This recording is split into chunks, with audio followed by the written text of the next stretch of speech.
નમસ્કાર કલમ યુદ્ધ સમાચારની સાથે હું છું આપની સાથે પાયલ બાંભણિયા। તો જોઈએ આજના મહત્વના સમાચારમાં। સુરત પુણા પર્વત પાટિયા પાસેની ઘટના, ટ્રક અને મોપેડ ગાડી વચ્ચે અકસ્માત સર્જાયો।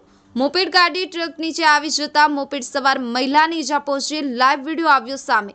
મહિલાને નજીકના ખાનગી હોસ્પિટલ ખાતે ખસેડવામાં આવી। મોપેડ ગાડીને ભારે નુકસાન થયું।